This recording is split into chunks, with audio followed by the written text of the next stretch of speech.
Hi everyone, it's Sylvia back on track with Monday's motivational message, and I hope life is going well for you now. We're having a lot more sunshine here in the UK. In fact, the weather's been really dry, and thank goodness we've had some rain today. I expect the lawns are really grateful for that, and the gardens.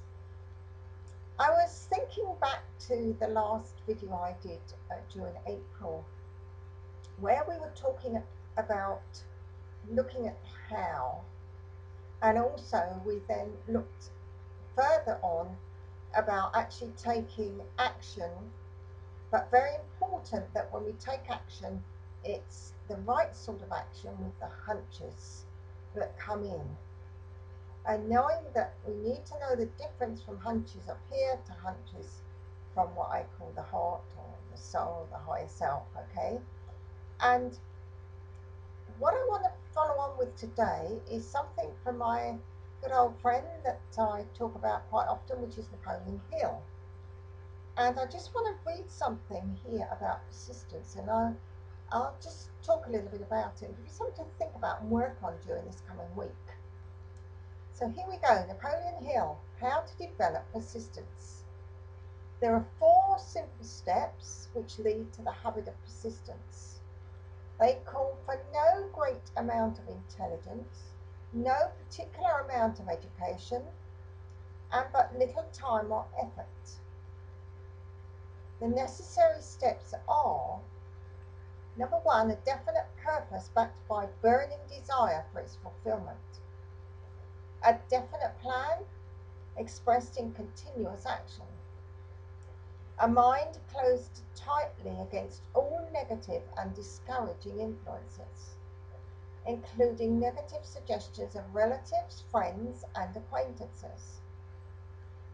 Number 4, a friendly alliance with one or more persons who will encourage one to follow through with both plan and purpose. These 4 steps are essential for success in all walks of life. The entire purpose of the 13 principles and of this philosophy is to enable one to take those 4 steps as a matter of habit. Emphasis on the last word there, habit. Because when things become a habit, we just do them. We don't necessarily have to have great thought about it. And I've done some work with an awesome guy called Bob Proctor. And he talks about, to enable us to have things become a habit, it might be something that we don't really like doing, but it's important to our life purpose. But the more we do it, eventually it becomes a habit. Let's think back to childhood. We couldn't be bothered. We didn't want to clean our teeth, did we? But we knew from the discipline of our parents that that was something we had to do. And we just did it. And then in the morning, it was just part of routine before we went off to school. And then in adulthood, we just automatically clean our teeth in the morning, maybe at bedtime. But there was that element of persistence. Now, sometimes persistence might mean we have to persist in listening, because if we don't listen to those inner hunches we talked about before,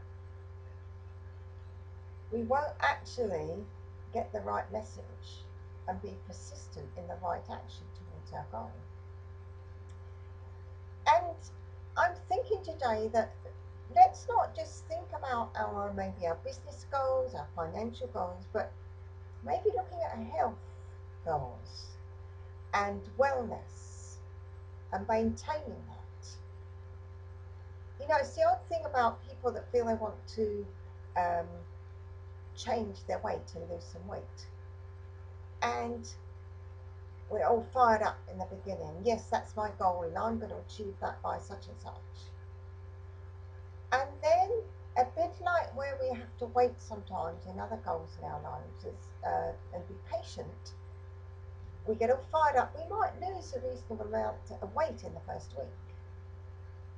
And then week 2, yeah, we lose a bit more, but by the time it comes to week 3, A, we're bored with what we're supposed to eat, and B, we notice that we get on the scales and we haven't lost as much.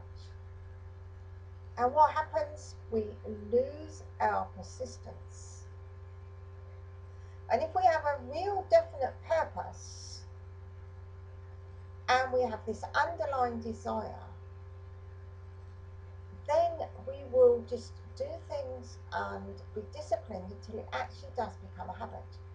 Because if you think about getting to your goal weight, feeling better, eating better for health, or maybe exercising, we have to be disciplined to create that habit. And then it's like the persistence is something that is naturally there. So this is today's message about being persistent. Now it may be that we're looking at spiritual goals and we want to have a greater connection with our higher self. We want to be able to really have some awesome journeys in our meditations. But if we don't persist in practice and work on the thoughts that come in and go through our mind while we're going into the stillness, then we are going to take longer and longer to achieve that spiritual goal. And so we have to be persistent. You see, we're very programmed, particularly on the health thing, the whole health and wellness, that if we have suddenly symptoms come up, or we may have something that's been a problem to us for a long time, and we decide that maybe we'll try something a bit different. We'll go to something on the alternative side. Maybe we'll have some Reiki, maybe we'll have some aromatherapy, reflexology, acupuncture. And it's going to take time to rebalance and allow our body to heal itself.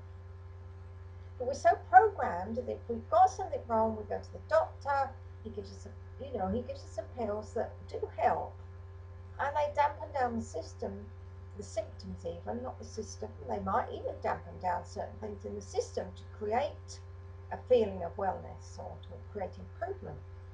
But that's only temporary. And then maybe things come back again and we go and get some more pills. But if we made a conscious choice that we want to work on our health from a holistic perspective, then we have to know that it's a journey. Everything's a journey, and we have to persist.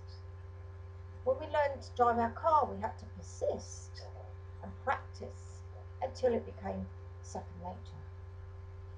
So this week's motivational message is all about being persistent, and persistent for what we know is right about our goals and our desires. Sometimes I have to put earmuffs on to those around us that will say, "Oh, you've been at this for so long, it's not working. I don't know why you bother." You have to block that out and be absolutely 100% or even 100% plus persistent on action and listening, just being still sometimes. But we have to have that persistence. We have to have a plan of action to help us achieve our goals, whether it's health goals, spiritual goals, money goals, family goals, relationship goals, whatever. But we have to have that persistence. We have to have our plan. We have to know where we want to go.